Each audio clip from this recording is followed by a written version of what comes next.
On today's episode... I love it. I love food. What can I say? Who doesn't want to have a big knife in their hands while chopping up and taking all your anger out on a vegetable, right? People would say, like, this is intimidating. I don't really know how to use this thing. It would be great if I could learn. Like, let me learn it. Once you have those formulas down, the world becomes your oyster on what can I do in there and what can't I do. You try any recipe in my book, I think that you'll be pretty impressed by what you can do in that thing. Delicious. Skinny. Hungry. Cake. Fat. Scale. Nutrition. Fitness. Strength. Longevity. Calories. Body image. Craving. Lose weight. What does it all mean? Hungry. Adjective. Having a strong craving or desire. Stunt girl. Noun. One who takes calculated risks to yield extraordinary or magical outcomes. You're listening to the Hungry Stunt Girl podcast. Here's your host, Heidi Germain Schnappoff. Hello, and welcome to the Hungry Stunt Girl podcast. I am Heidi Germain Schnappoff, professional stunt woman for film and television, and on today's show, I had the opportunity to chat with the Instant Pot guy, Jeffrey Eisner. And if you don't know who he is, you should Google him immediately. I first heard about Jeffrey while I was listening to my friend's podcast, the hashtag I Love My Wife podcast with Ann Steele and Kelly Carpenter. And I immediately fell in love with his chutzpah, for lack of a better term. I've been cooking so much from home, and I was interested to hear about the Instant Pot and what the big deal was with it. And I honestly was wondering if I was going to blow up my kitchen with it, so I kind of kept that one on the back burner. But let me tell you, I went to his YouTube channel. It's called Pressure Luck, like pressure cooker, and the word luck, like press your luck. And I watched about 100 videos and became obsessed immediately with learning everything about this thing. And he puts all these recipes up there, and he comes up with them all. And he actually wrote a cookbook, the step-by-step Instant Pot cookbook, and I bought the cookbook. And holy crap, it's amazing. And I can't wait to start cooking on it. I actually haven't even unboxed it yet because I've been that busy. But I want to know if you have used the Instant Pot. I want to hear from you, and I want you to tell me what the first thing I should make in it is. I have a couple of ideas, but I'm not even going to go there. I just want to see what you guys think I should make. And if you've made something in it, tell me what you've made, or just tell me what your favorite thing is in it. Or I'm just curious to see if people have used it for desserts and dinners and whatever. I want to hear about it. I want to hear what you guys do. I want to hear what you think I should do, and I will definitely make a video and tag you guys in it if you give me a good idea. All right, I'll stop talking about the Instant Pot, and I'm going to let him talk about the Instant Pot. So I really hope you enjoy this interview that I have with Jeffrey Eisner. And then after the interview, email me and tell me what I should make. Enjoy. Hungry. Stunt girl. Today's guest is a dude who loves to cook. As a young boy on Long Island, he loved making stuffed cabbage with his grandmother and would find himself mesmerized walking down the aisles of the grocery store. That love followed him into adulthood and drove him to share his passion with the world, and in 2017, he decided to unlock the mystery and intimidation of using the Instant Pot pressure cooker and start a YouTube channel called Pressure Luck. In his previous life, he was an award-winning branded content video producer for nearly 10 years, but never felt fulfilled in that career. As his YouTube fandom and Pressure Luck quickly began to take off, he decided to leave that world behind and fully focus on recipe creating, and is now an international YouTube Instant Pot sensation. He's been seen as a finalist on the Food Network's inaugural Ultimate Hanukkah Challenge, where Duff Goldman praised his creativity, as well as appeared numerous times on Good Morning America and Rachel Ray. He's even had a feature written on his famous all-in-one pot turkey stuffing and gravy in the New York Post. He recently wrote and released his very first cookbook, the Step-by-Step Instant Pot Cookbook, which was the first Instant Pot cookbook to have step-by-step photos for all 100 of his acclaimed recipes and over 750 photos. Within a few hours of pre-order, the book hit over 5 number 1 lists on Amazon and has become an international bestseller. Well, after watching nearly 100 of his videos, buying his book, and drooling over every single recipe, I'm all but ready to introduce to you the Instant Pot Master himself, Mr. Jeffrey Eisner. Well, thank you for that.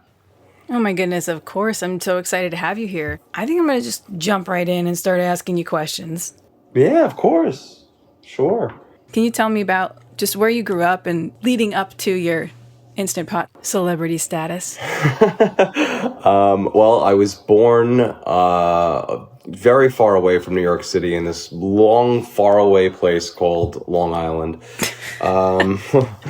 And, I'm a Jewish boy from there, and I'm proud of where I grew up. It was when you're younger, you always complain about like, oh, this sucks. I'm never going to come back here, when I'm grown up. But in hindsight, when you look back on things, it wasn't such a bad place to grow up at all. And I still enjoy going out there and seeing my family and stuff. Where on Long Island? Are you pretty far out there? Or? I'm like it was like mid North Shore, like the Dix Hills, Comac area. And where I grew up, it was pretty like Jewish, Italian, Irish, like mix there. I think it's become a lot more diverse in that time. But back then it was most dominantly that. And I went to college in the Midwest. I went to IU, Bloomington, Indiana University, which was awesome and a really nice change of scene. And then I knew I would end up back in New York, but I would not on Long Island. I would just visit in the future. And I've been in Astoria, Queens now for like going on 17 years. It's very surreal to think it's been that long, but wow. Yeah. And here I am, and this is where I've been. And as a headphone falls out. These are supposed to be the really fancy Apple Pro Pod things, and they keep falling out of my ear. Yeah, I just got those too, actually. Yeah. Anyway, hopefully so that's so that's a little bit of background on me and where I'm from and stuff. And what did you go to school for? I went to college and then I double majored in musical theater and communications. Right. Yeah, and my folks were like, listen, you can go to college and for like theater if you want, that's fine. Like, but you're not going to college to just major in theater. Sorry, you're not doing that. Like, you need a backup plan, blah, blah, blah. Yeah. And, at the time, of course, I was like, this is ridiculous. I want to go to Michigan. I want to go to one of the best theater programs. Yeah. But listen, I was fortunate enough where my parents did pay for my education. I was very lucky. And that's not something that everybody can do at all, and I'll be forever grateful for them for that. So that was their decision, and ultimately, and when I look back on it, it was the right call for sure. Right. So yeah, because I ultimately didn't follow through doing just theater, but I was able to eventually implement that into a portion of my life with what I do now. It's kind of, in a way, what I do is kind of performance, right? I'm always on the camera. Sense.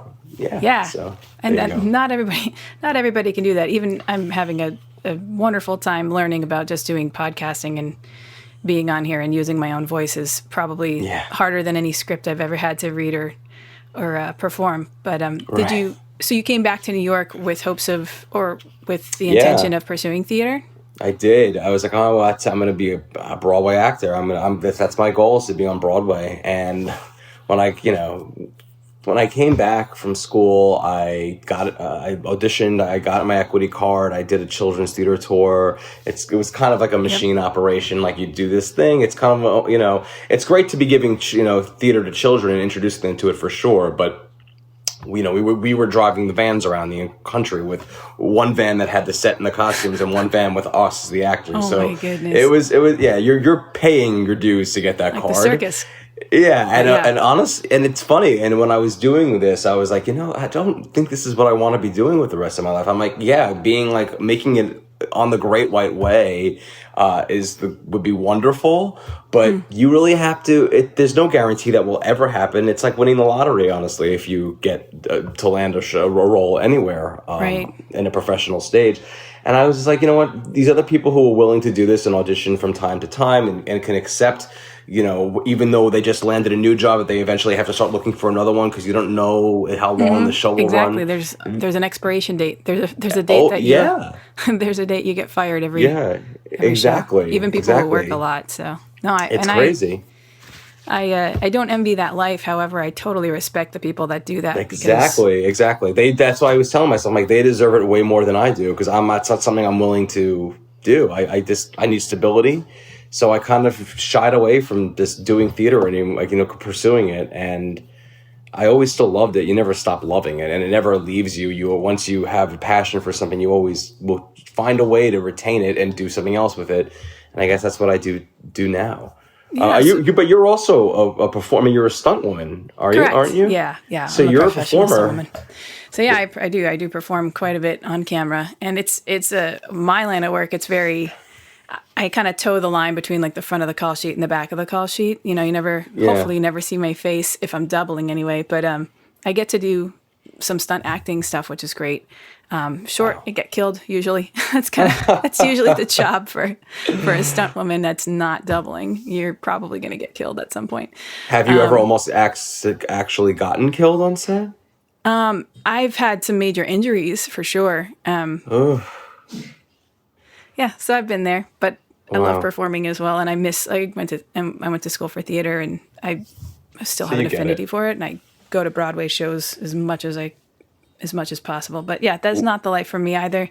I'm definitely happy with where I went. But so were you in the midst of auditioning or working toward the acting thing, and then just decided to do a video on a pressure cooker? Like, how did that work? I mean, there was definitely a lot of time that elapsed between that. Like when I stopped, when this tour ended, this children's theater tour ended, I started bartending, and from there that's how I made, like, my ends meet. And the plan was to go to auditions, but I didn't go to like a single audition. I think I did. I went to one. I was like an equity call for Wicked, which at the time was like only a year old. Okay. And it's way older now. But like, I went in the room and it was like dancing. And when the dance, I'm like, I'm a terrible dancer. I'm like, that's it. I'm like, listen, if I'm going to be on a stage, I'm not going to be one of those like triple threat performers. I'm going to be like, a guy who could carry a tune and can act and perform. Don't ask me to like, do pot of berets and shenanigans. Right. I can't do it. Especially on a rake stage like Wicked. Right, exactly. So I've been on that stage. My friend was in, and I got to stand on the stage, and I was like, how do you people stand up here every night? It's so tilted. Right? It's crazy. I have a couple friends in it, and one friend that's in and out, and I have a friend that just got in as Glinda understudy, and I've been on that stage a few times, and it is intimidating. Nuts, right? It's like, how do you do twirls and stuff? Anyway. And then they have all these things in this stage, like these tracks and things, like how do your heels not like lock into that? The wings are actually smaller than you'd think for all that's going on there. Yeah. So crazy. Anyway, I could talk about I could talk about a theater tangent forever. But anyway, that was the one like thing I auditioned for, and I'm like, and that was the turning point for me. So I was like, listen, you're bartending. You were supposed to be doing this because you were doing it to make ends meet to when you're auditioning, but you're not doing that. So this is not your plan now. And from there, I basically went into the entertainment industry, and I became the assistant to an actor for a couple of years, and it was really an interesting thing because I never thought that was something I would ever do. It was for Mary Louise Parker, and she's she's a dear friend of mine, and I got to it was interesting for 2 years to have to do something I never thought I'd ever do, and I picked up skills I never learned, thought I had in me, I should say. And next thing I knew, I was literally just a jack of all trades. And as much as I enjoyed doing it, and as much as the experience taught me, it just, again, it was like a quest for me. Like I wasn't really fulfilled doing just that with my life. I kind of, it was a good go to see if that's really what I wanted to do, but it wasn't. What I did learn from that was a great deal, is that I learned that I like to help people, and I like to be there to be there for people and make sure they feel like they can feel comfortable having me in a way by their side, if that makes any sense. So from there, I was the next 10 years, I went into the PR industry, my other major in college. All right. And there's the communications. There you go. And then nice. I started as an assistant, because that's what I was with Mary Louise, and they would and they thought it was cool that I was, worked for a celebrity. So they were like, oh yeah, you could be an executive assistant here. I'm like, okay, cool. I'm right on top of that, Rose. I felt like Christina Applegate in Don't Tell Mom the Babysitter's Dead. Oh, yes. Which I love. I would ask if you did stunt work on that, but you probably were definitely not at the time. You were Not too at the young. time. And then from there I worked the ranks up. I became a video producer. I ended up running their video offering, but I didn't enjoy it. It was just doing branded content, like, piecemeal social media videos for brands, and everything was literally like this, like an overthought production. It just wasn't what I wanted to be doing. And I was like, whoa, Jeffrey, you got to move on to something that you actually enjoy. So what can you do? What do you love to do? And what can you pick up from the things you've learned? So I love to cook. It's one of the things that gives me the most therapy. I love to just, at the end of the day, if things are just like, driving me nuts, I'll either go to the gym and then I'll start to cook something. I totally relate. Yeah, right. To me, it's therapeutic. Who doesn't want to have a big knife in their hands while chopping up and taking all your anger out on a vegetable, right? I don't know. So it was a great way for me to escape. And I said to myself, so what can I do? How can I make this happen? I'm not a professional cook. But I'm a guy who always enjoyed to make flavors happen. And did you do it with your, growing up at all? My grandma Lil was my influence. She cooked a lot. My mom does some cooking, not a whole lot of it. My dad doesn't even know what the word means. And so Grandma Lil, yeah, it's really my Grandma Lil who inspired me to do it. She would make her stuffed cabbage, make Spanish omelets. She would make like the Jewish style food, like a nice booby should. And she's not with us anymore. Yeah, she passed us 3 months shy of her 100th about 8 years ago now. Oh my It's crazy. goodness. Yeah, she had a good run. She had a Good very genes. good, especially for a woman who never ate healthily in her life ever.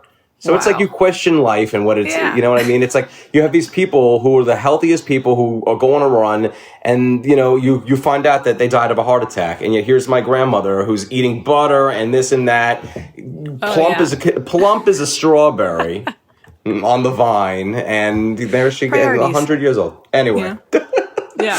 So, I learned that from her, and from there I said, well, what can you do? Then, the Instant Pot came out, and I always have to have the latest and greatest gadgets, especially if it's a cooking thing.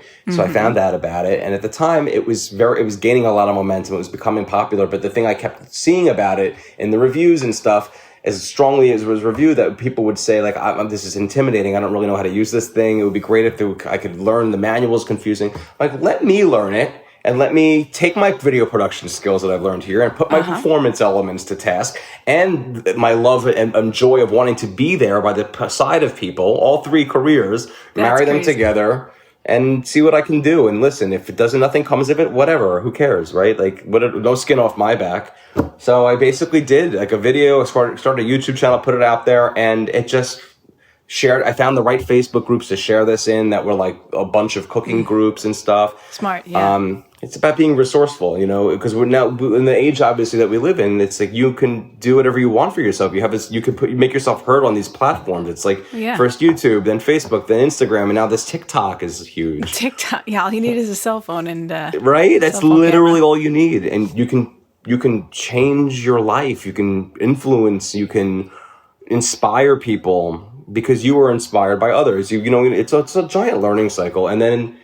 Literally, the next thing I knew, I was no longer in the job that I didn't want to be in. I was able to do this full time, and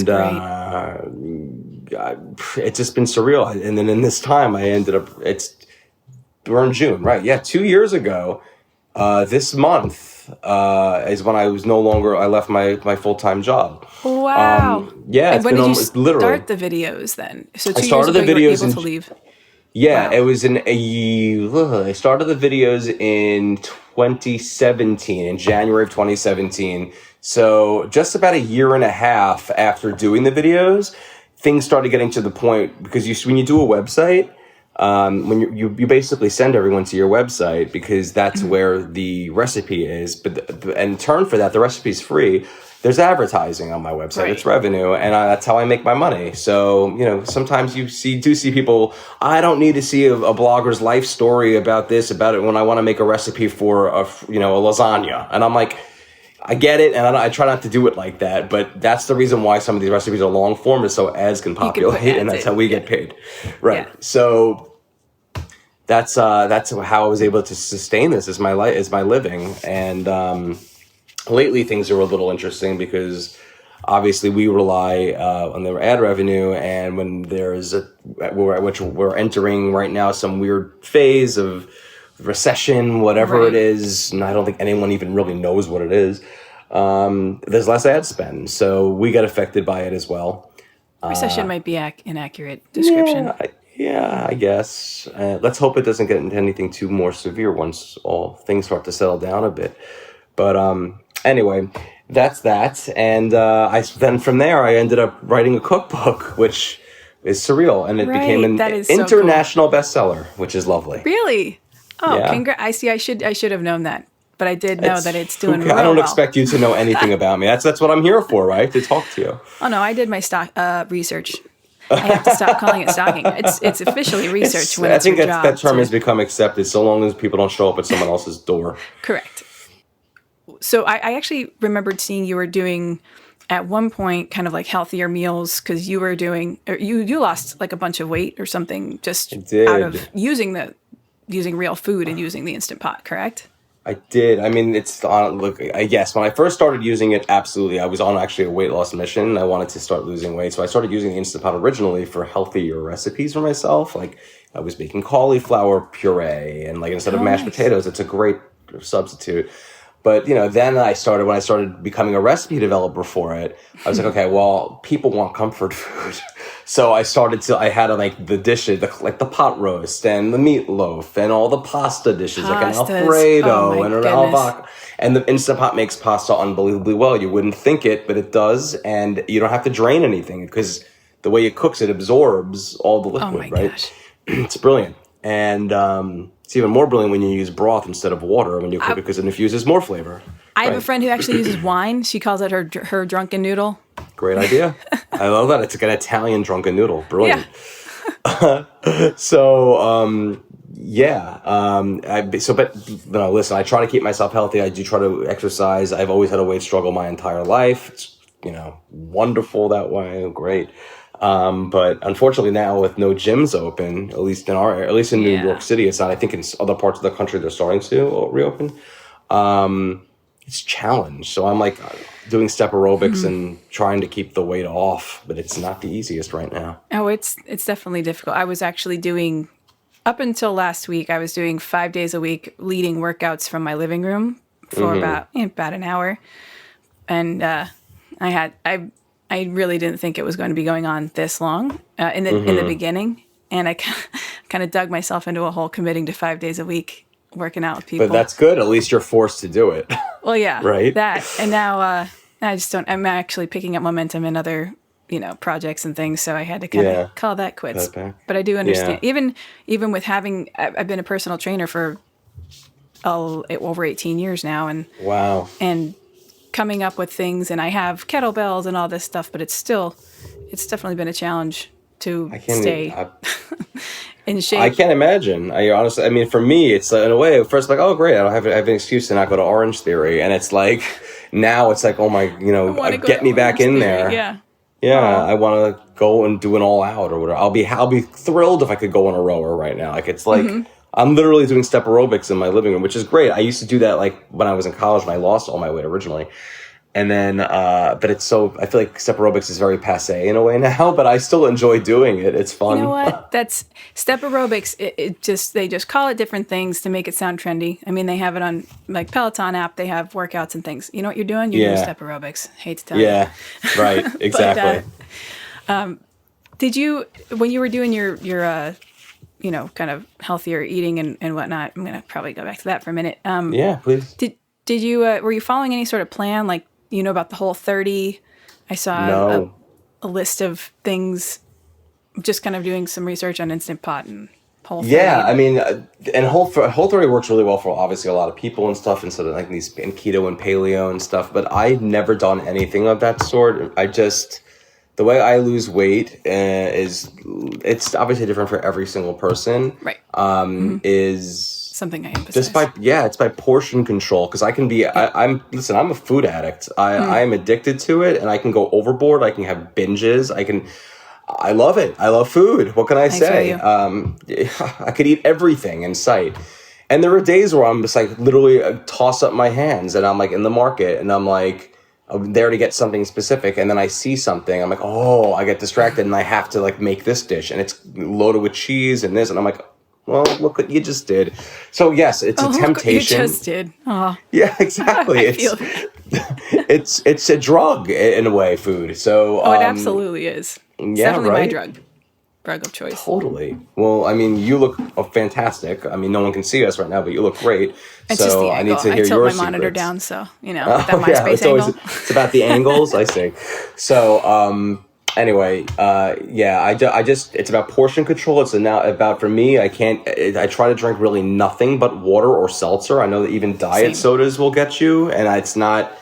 I try to stay away from all that stuff. Of course, I'll have a cocktail or some wine every so often. I feel like that's okay to have in moderation. Or if you're going to have a night of just intense drinking, I mean, whatever. Even every that so in often moderation. You need. Yes, exactly. You just space it out, or whatever. You pay for it in the morning anyway. Exactly. I pay for it almost immediately before I go to bed. It's rough. Like the wine, I love wine, but it can get me. Like I can get up. It gives me the headache more than anything else. But I'm not a heavy drinker as it is, so it's like not that huge of a deal for me. But again, to me, it's about. You have to be motivated to do it. You have to, I think like fitness is important to continue to lose weight. A lot of people say you don't have to exercise at all. It's all about what you eat, and I do agree that could probably work for some, but it doesn't work for my body. Probably about 85% food. Yeah. If I were to generalize, but food's definitely, or exercise is definitely important. That's I think so too. How you crave food in general, how your metabolism kind of dictates what you're hungry for. Exactly. So if you're working out, you're probably going to want something different than if you were kind of laying around or watching movies. It's 100% right, but that's pretty much it. I just try to tell myself that when I'm trying to lose weight, I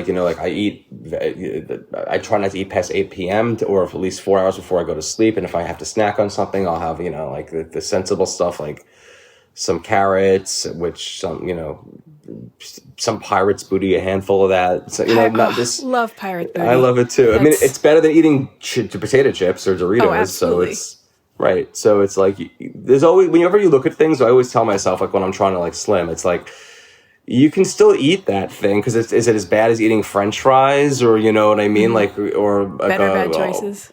Right, exactly. Better bad choices make more sense, but it's literally portion control for me and just not eating too late, and then I get myself in check and exercise. I have to exercise. I usually typically put in about 5 days a week, and I go for about an hour each time. Oh, that's great. You look great too. I mean, you always see me from my chest up, so you don't see my love handles right now. So that's good. You could tell a lot by someone's face, Yeah, well, thank you. It's true. Hey, sorry to interrupt, but I can't let this whole interview go by without reminding you that you get 10% off of Pittston Ketchup if you go to their website, PittstonKetchup.com, and use the code HungryStuntGirl at checkout. I love this stuff more than I could possibly say, and I wouldn't steer you wrong when it comes to flavor and simple, good ingredients. Again, that's Pittston Ketchup, PITTSTON, KETCHUP, the way you spell ketchup.com, and discount code at checkout is HungryStuntGirl. Okay, back to the show. Do you actually cook? This might be a silly question for you, but do you cook things not in your Instant Pot often? No, that's a good question. No, people ask me. You're right. Not lately. I've been the answer is yes. I do, and I actually had it during the quarantine, especially. I had to start changing things up for my own sanity, and I made fried chicken, and I did a video on that because I wanted to finally share that recipe that I have, and fried chicken in the Instant Pot. Yeah. Oh, yeah. Oh, no. Sorry. Not in the Instant Pot. Not in the Instant Pot. Okay, that so was you're not sharing No, you recipes definitely cannot deep fry in the Instant Pot. Oh, my goodness. Okay. I was going to say, this thing really does it all. No. As my voice cracks. But people get confused. People get confused by it because there's a way of pressure frying, but it's not the same as pressure cooking. And I always tell people, don't ever put a whole bunch of hot oil in your pot and pressure. That's a terrible idea. So do not do that. Idea. Yeah. So But yeah, I love to do traditional methods of cooking as well. But I haven't. Look, my life right now. It's not like I'm married to the Instant Pot, but that's where people discovered me. I kind of built my everything based on that, and I'm definitely in some sort of niche. So now that I have a nice following of many, many, many lovely people, I feel like when I share a video that's not Instant Pot, like their minds are open to it and they're interested in that. Like, oh, now I need to get this deep fryer, or I have a banana pudding recipe that has nothing to do with it, and it tastes very much like a certain famous bakery in New York City. That it's some of the best banana pudding ever. It's so easy. It's no bake. And you always have the critics too, because it's like, because it's apparently, banana pudding is apparently it's a big Southern staple. Yeah. You can't please everybody. But I never knew that to be that. Like, I was like, I didn't even realize it was like the South claimed that dessert, which is great. I mean, my partner's Southern, but I didn't know. But they're like, that's not how you make it. You didn't even cook the pudding. I'm like, who cares? Like, it's like, did you taste it? Taste it at the end, and then tell me if you care that it wasn't cooked. Oh, that's hilarious. Anyway. I actually had no idea that was claimed by the South as well. It is. A Southern recipe. It is for sure. It definitely apparently is. When I was in the South, actually, I always get when I go to the market. It's so much fun to go to supermarkets for me, like in regions that are not like here, because you find things there that you wouldn't find here. Like in the South, it was a giant can. I mean, like a huge tin can. Something that you'd put like in a bunker somewhere when the nuclear apocalypse came, which hopefully won't be in the next before the end of the year. At this point, and it was a giant thing of banana pudding, like already made. And I'm like, oh, really? That's a little interesting. And I love going to the supermarket, by the way. It's fun. It's just, some people dread it. I love it. It's been a challenge lately, but when the whole thing began with COVID and all the lines, but at least now, at least where I am, there's no lines at all anymore to get into the markets. That's good. Where are you, by the way? I live in the Poconos in Pennsylvania. Oh, okay. I commute to everywhere. I've been working the Poconos is nice. It's like you got nice nature going on where you are. I sure do. I got nice nature kind of all around me, and even though I'm in like a private community, but I have a little bit of space. Like I have a backyard and trees, and that's nice. Lots of deer. Lots of deer. Bear right now. Bears. Oh, really? Bears are. They're coming out, and they're not being shy right now. So I'll bet. locking up our garbage in the shed. Not even just a bear cage, because they will find it, and they will open up whatever it takes to get to the garbage, which is crazy. It's a little terrifying. One man's trash is another bear's treasure, I guess. That's right. I think that's what they say. So I want to actually talk a little bit about the actual Instant Pot, if that's okay. Because Ask you whatever you'd like. Sure. I don't think a lot of people know. Well, first of all, you wrote all the recipes in this book, right? Look at you having my book. I did write every single recipe in there is written by me, indeed. What? How? How'd you do that? Well, I mean, that's a good question. It's excellent. I mean, so when I first started using it, of course, I wasn't even 100% sure. It's a whole new way of cooking. It's different ratios. How long do you have to cook this thing for? It's like cracking the code, and once you start, so I did my research. I bought a few cookbooks. I wanted to learn how to use it. And I was able to then get a sense. I mean, some recipes that I made from other books didn't really come out wonderful per se, but I'm like, okay, well, I see how I can now take this and I can make it, in my opinion, wonderful. Better. And I can find ways to, and so as you continue to make like a chicken, whether it's a breast or a thigh, or if you're making a roast, or any kind of meat, specific meat or a seafood, you eventually begin to learn. It becomes very much a repetition of the time and how much liquid you should put in. Same with rice and pasta.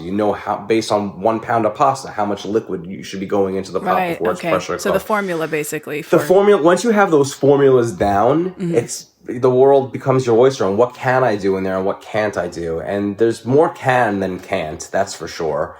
You can't deep fry, but now they've come out, you can air fry in there. So you can pressure cook, and at the end there's a separate lid that you can put on top of the pot, and you can give it a final crisping, or you can just use it to crisp. Like, so let's say I made like a baked ziti. I can just at the end put, like, after I mix everything up, I can put a layer of cheese, put the lid on top, and then open it, and it's a bubbling brown right in the pot. I don't have to put it in the oven. Wow. Yeah. That's so is that a newer model, or is that? So they just came out with that one like right after the holidays. It came out like in January, the air frying lid. But then that's for the 6-quart models, and then the 8-quart, you're up a 10-quart. So I don't even know why.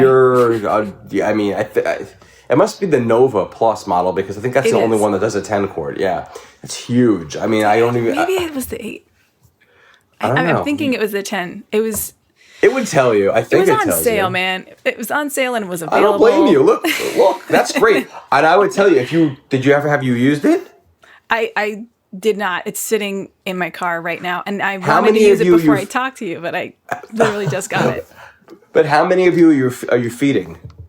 At least, well, my partner and myself, and probably my mom and dad, because I always make enough for 4. All right. I mean, you're going to be able to fit a good-sized turkey or roast in there for sure. But jeez, personally, I mean, if you still have it, and if are you able to return it, or you can't return it? I could probably return it. Yeah. I'm just saying, like, first of all, if the sale is good, I'm not saying to return it, of course, but like, I would say if anything for 4 people, even a 6-quart's fine, or an 8-quart is fine, but a 10-quart is like to feed a lot of people. Large family. See how it goes. I've never even used a 10-quart yet, to be honest with you. But when you see in my book, because I made everything I say in the intro in the 6-quart, I explain briefly how to just slightly alter if you're using an 8-quart or a 3-quart. You would have, or you can add a little bit more, because there's more volume in your pot than the one I did in the book. You're gonna want it. It's more. You need to add a little bit more liquid so it can build to come to pressure. So 1 cup of liquid in a 6-quart. It fills up a little higher than versus a 10, where it's a wider pot and it'll go more flat on the bottom, and so it's a trial and error. So you just know to add a little bit more liquid. Noted. I'm most likely gonna go right out and return it for a smaller one now. But don't like definitely get one. I mean, they are amazing. I'm telling you, you try any recipe in my book. I think that you'll be pretty impressed by what you can do in that thing. And because you can, I was just kind of flipping through and learning and watching your couple videos, but it is, I think, so incredible that you can saute and then throw some shit in, and then use it as a slow cooker. But 30 minutes, Absolutely. like 30 minutes, same as doing like a 4-minute or 4-hour slow cooker. Yeah, there is a slow cooker function on it, but I never use it, and frankly, there's no need to. Like, why? It's kind of like, why? You're doing everything in a fraction of the time now, right? Is that what you kind of wanted to do? And it's like, plus, it doesn't really serve as much as I love it. A slow cooker is specifically like oblong usually, and it usually has a ceramic bowl that you're cooking in, and it's heated on the sides. Not the Instant Pot is a stainless steel cylinder, and it's being heated from the bottom. It's just not the same in terms of a slow cooking situation, right? But sauteing in the same pot, which you can't do in many slow cookers, and not having to transfer anything over, is brilliant beyond words, especially since the saute step it builds up so much of the foundation for the flavor of the dish. Like, if you have a little bit of butter or ghee, if you want to be healthier, I'm a ghee girl. I've recently become addicted to it, and it's a wonderful. I mean, it's butter. It's just there's no milk solids in it. Mm-hmm. Just made some curry last night. It's delicious. So good, isn't it? Oh yeah. And it just unleashes a lot of rich flavor when you put some ghee or some olive oil or whatever oil you want to use, and you saute an onion, and before you begin, the rest of the process, it's a world of difference. That's like the most I guess annoying part of using a slow cooker is if you're doing a roast, you're doing something, to start something in a pan on the stove and then to transfer it. I mean, it's not crazy hard, but to have everything in one pot and have, a lot less dishes to do, save some time. I'm all for that. And I do like the idea of doing a roast and sauteing the onions and all that. So yeah, to make it easier. Yeah, some people don't. A lot of people just sort of don't want to do that, or they just like, I just want to dump everything in and go. And I'm like, listen, just take the extra literally like a few minutes and do this. It makes a world of difference. And if you want to just dump and go, that's more of a slow cooker world. Got it. But even Yeah. with you doing this now and sauteing for a few minutes, my recipes don't usually typically call for on average more than like 5 minutes of sauteing tops. You're already, even though you're doing that, your food's going to be ready far quicker than it would be in a slow cooker. Right. And I'm impatient. Yes. I'll check the slow cooker as if it's like 6 hours left. I'm like, oh, wait, really? And then I go up and sit down. I'm like, oh, let me check it again in 30 minutes. Oh, 5.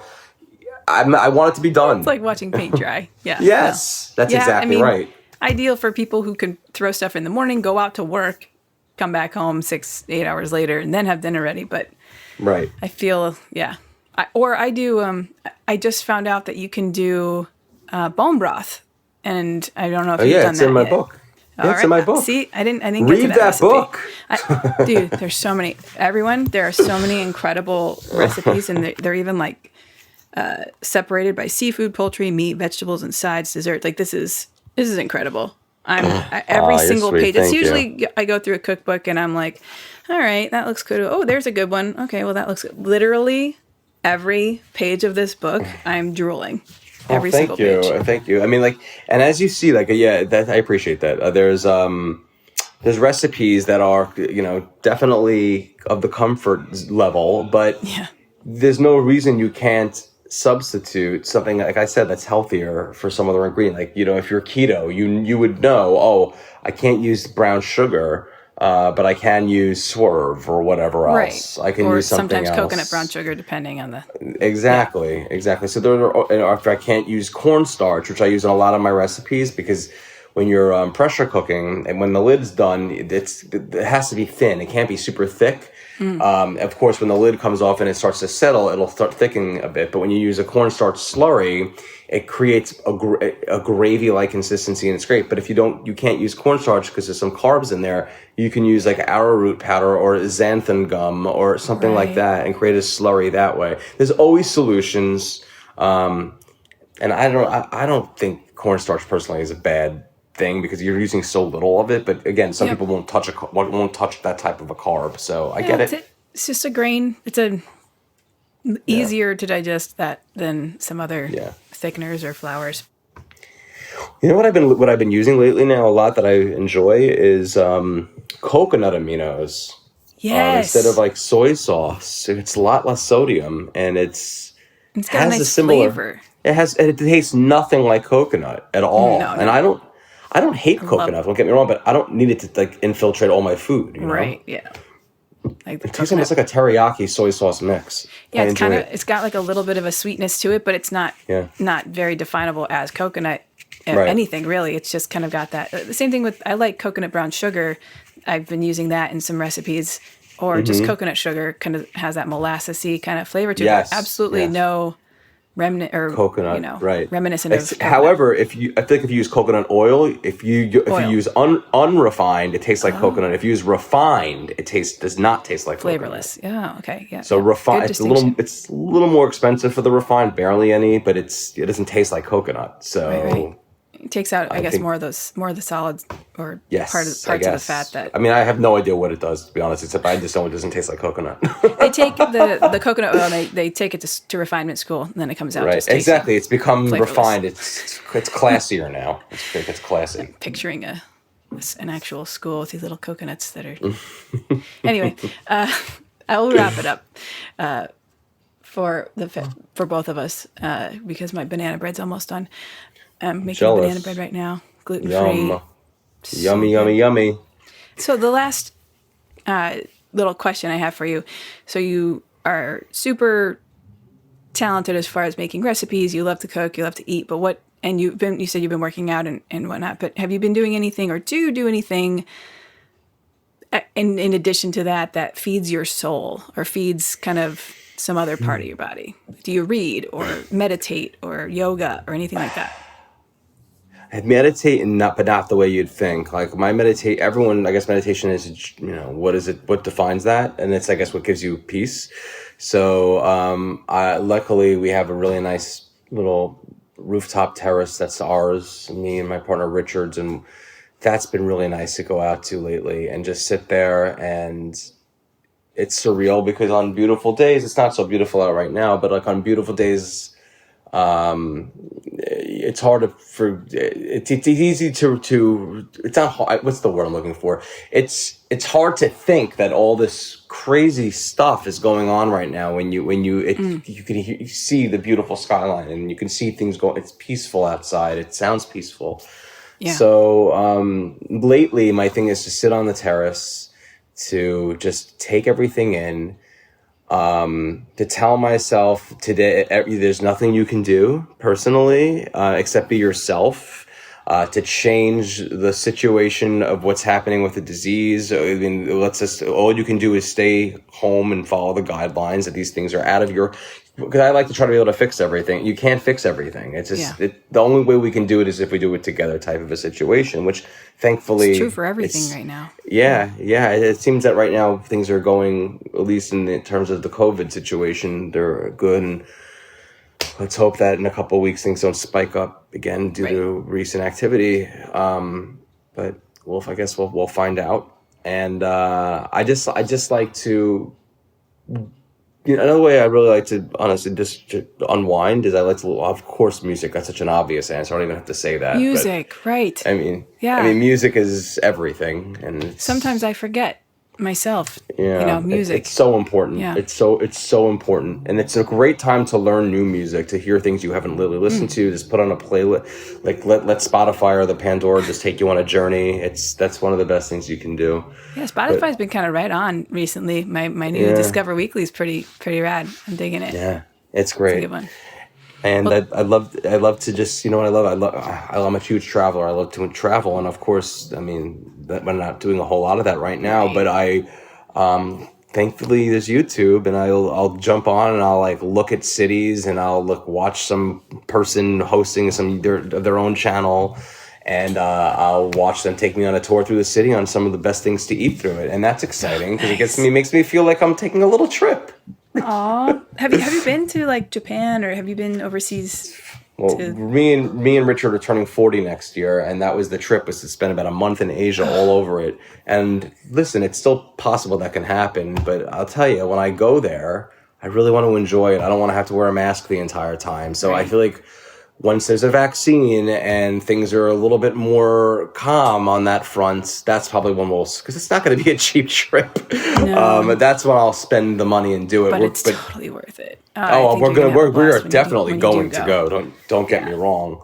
It's just a matter of when. Yeah. Well, Jeffrey, thank you. I'm so. Well, wait. I want to know what you do. What do you do to meditate? What do I do to meditate? Or keep yourself. Like, what's one thing that you do to to just like disconnect from everything right now? I would say that I go outside and either just sit and revel in the wonderful things life has given me, and just think about what I'm grateful for. That tends to get my head back on straight. And but being outside and I love to travel. I hadn't traveled outside the United States until I was on Blind Spot, actually, and they took me. Wow. My first trip out of the country was to South Africa, so that was how kind awesome. of a crazy first trip. South Africa. I've been to South Africa, Mexico, Iceland, and Japan because of Blind Spot, basically. Wow. So yeah, it's been pretty crazy. How awesome! Yeah. You didn't have to pay for any of it. No, in fact, I got paid. I got paid That's to go to even Japan better. for a month. It was crazy. Oh, awesome. Well, I really appreciate this, Heidi, and thank you for having me on your show. And where can people find you? They can find me on just Google pressure luck, like pressure cooking, and then luck.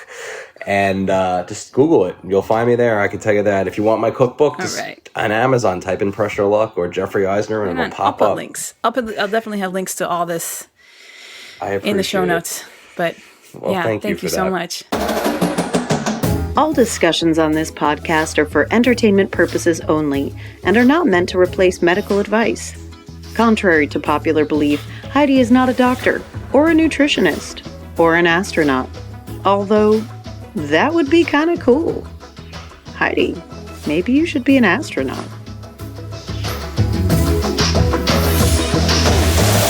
Hey, Hey, thank you so much for listening. And if you could do me one super huge favor and click that subscribe button as well as clicking that 5-star rating, I would be so grateful to you. Support comes from sharing this podcast and ratings from people like you and helps keep this podcast afloat. So thanks again, and remember, stay hungry.